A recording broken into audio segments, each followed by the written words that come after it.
Hello everyone and welcome back to the channel. Today we're going to be doing the Bjork worst to best discog ranking.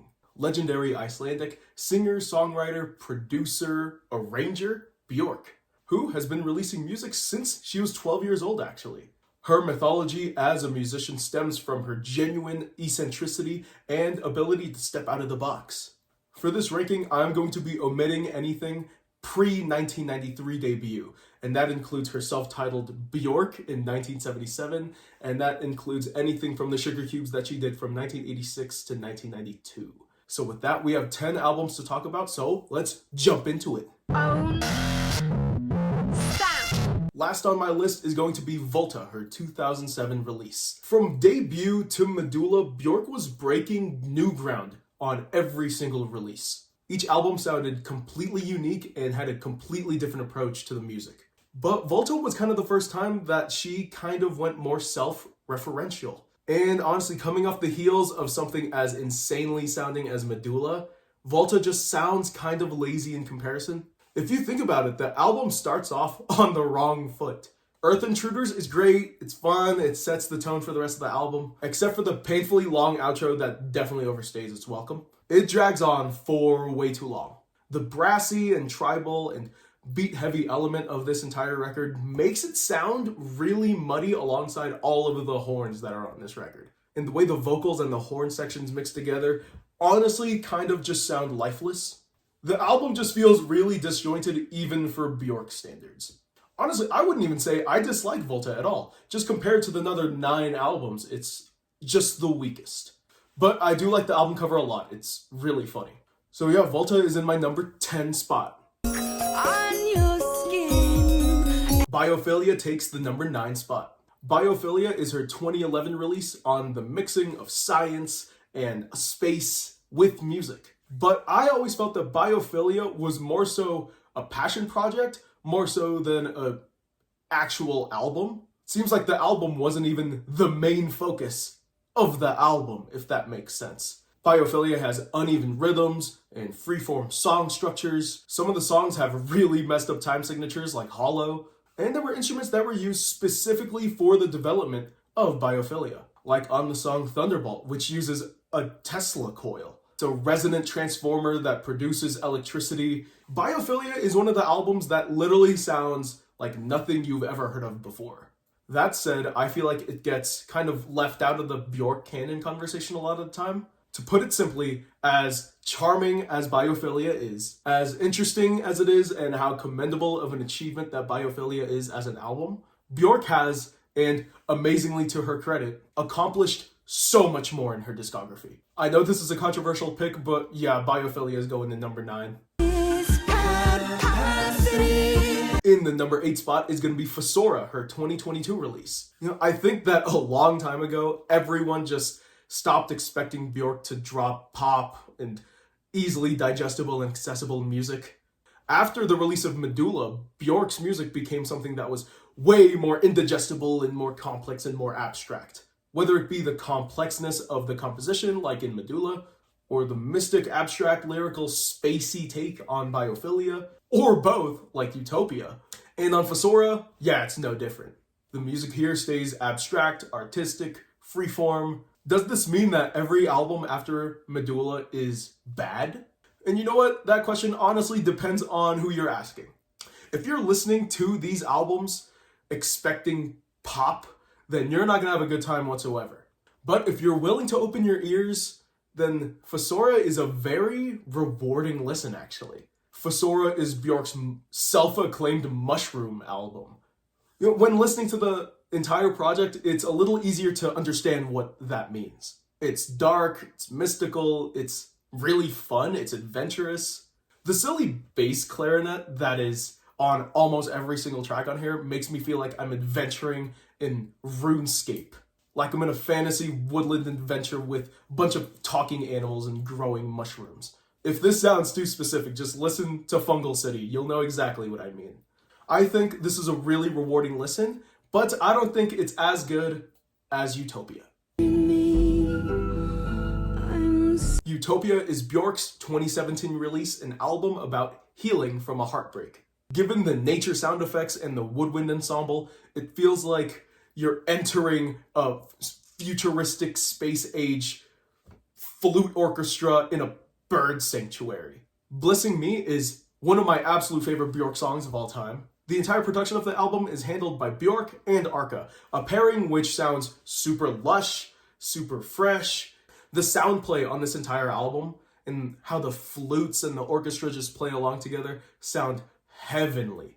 The bird sanctuary metaphor is honestly the best thing that I can compare Utopia to. Honestly, I'd rather be lost in a bird sanctuary than be covered in mycelium and moss and mushrooms like in Fosora. So I'm putting Utopia over Fosora. Next up is Medulla, her 2004 release. Medulla is Bjork's return to Earth after Vespertine. However, it's as if Bjork time traveled into prehistoric times and got into a cave with her caveman friends and just started recording an album next to a campfire.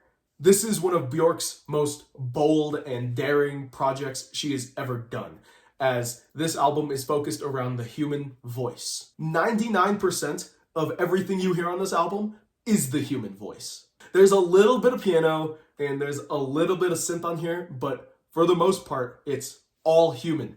There's the London choir, there's the Icelandic choir, there's a human trombone player named Tanya Tagak on here, there's beatboxers on here. Bjork had to employ a lot of people to work on this album because she alone could not endure this task. And performing anything on this album live is just a nightmare. There can be a little too many voices on the mix where it sounds kind of muddy and chaotic, but just for how experimental it is and how daring of a project it is, it earns the number 6.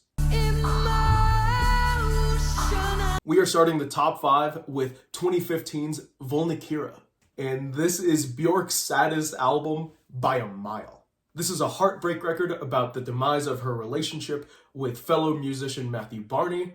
The album opens with Stone Milker, which is my personal favorite Bjork album opener ever, and it conveys Bjork's frustrations with her ex-lover's inability to connect with her on an emotional level. The first 6 tracks on here are the divorce tracks, and they honestly just make you feel as depressed as Bjork was. However, the last 3 songs are different. They're still dark, and they still talk about things that have hurt Bjork, but they don't deal lyrically with heartbreak at all. Instead, more so of empowerment and rebirth. A lot of people would say this is a top 3 Bjork record of all time, and that would make sense. This album is emotionally crushing, it's sad, it's literally heartbreaking. Some say it's her best work post-Volta. But personally, for me, it earns number 5. Debut is going to be number 4. Bjork debuts with Debut in 1993, a year after departing from the Sugar Cubes. And this is an establishment of her musical identity in the industry as a solo avant-garde pop artist. And this album is more so a collection of just really good songs, more so than it is an album artistic statement. However, this is not a bad thing whatsoever because Debut has some of my favorite Bjork tracks of all time. Human Behavior, Venus as a Boy, Like Someone in Love, Big Time Sensuality, Come to Me, One Day. These are all S-tier songs that a lot of people say are too mainstream or too accessible or not as groundbreaking as her other works. But listen to any album that was also coming out in 1993 and it barely sounds like anything from there. And also, Debut probably has some of my favorite vocal performances that Bjork has ever done. She's the most closest to Scott music and instrumental layering of her voice, more so, I would argue, than even Medulla. Debut is constantly in my rotation and I'm constantly listening to music in this record. So yeah, it deserves the number 4 spot. I got hit, it's no mistake. We are entering the top 3 with Post. This is Bjork's 1995 sophomore release and I see it as a fully realized version of Debut. But Post is even more eclectic and chaotic. Army of Me, Hyper Ballad, It's Oh So Quiet, Isabel, Possibly Maybe, Headphones, all on the same album. It's mind-blowingly eclectic, otherworldly, and it shows Bjork's ability to step outside normal pop convention. Imagine a world where the last 29 years of music have just been deleted. We're back in 1995 listening to The Bends and The Infamous by Mobb Deep and Liquid Swords, and then Bjork comes out with Post. I mean, that would just be mind-blowing. There was absolutely nothing that even sounded remotely close to what Bjork did on Post. And she did it in an extremely accessible and poppy and digestible manner as well. I'd say I listened to Post and Debut equally as much. They're both amazing records. So Post is going to be my number 3 spot. Number 2 is going to be Homogenic. Homogenic is Bjork's junior album released in 1997 and is actually the number 2 album of the year behind OK Computer. Homogenic was Bjork's first boat ride into genuine avant-garde territory. Debut and Post are some of her most accessible works. I would even argue Homogenic is pretty accessible. But Homogenic pushed the boundaries of her songwriting and instrumentation, and generally her music, in a way that set the bar for what Bjork should be striving for on her next albums. Hunter and Joga are both incredible tracks that set the mood for the cold and icy and volcanic setting that Homogenic takes place in. I personally think Joga should be the opener track, but whatever. Pluto is the most abrasive track on here. I remember putting it on aux in a car once, and all of my friends were just yelling at me to turn it off because it was that insane. But any album with Unravel and Bachelorette and All Is Full of Love and all the songs that I mentioned before, of course, is going to be critically acclaimed. This is some of the most ambitious art pop that I have ever listened to. The electronic aspect of this record is extremely progressive and cutting edge for 1997. And the cinematic vocal and string sections honestly just sound way larger than life. It's one of the classics. It's one of the canon albums that is genuinely just a really good listen. I know that there are a lot of artsy people that think that they're way smarter than you and they tell you to listen to albums because you should like them. I swear to you, Homogenic is not just for people that are artsy or whatever. But I think everyone should listen to Homogenic. It's that good. Homogenic is like nothing you've ever heard of in your entire life. But I promise you, once you finish the album, your outlook on music is going to change. I promise. It's not up to you. We are at number 1 with my favorite Bjork album of all time, Vespertine from 2001. And this is actually the number 1 album of 2001, followed by Daft Punk's Discovery. This album is Bjork's coldest, most wintry, icy, but it's an album about falling in love. The entire record is such a treat to listen to that it sounds just as fresh as it sounded when it dropped in 2001, and I promise you that it's going to sound just as fresh 23 years from now.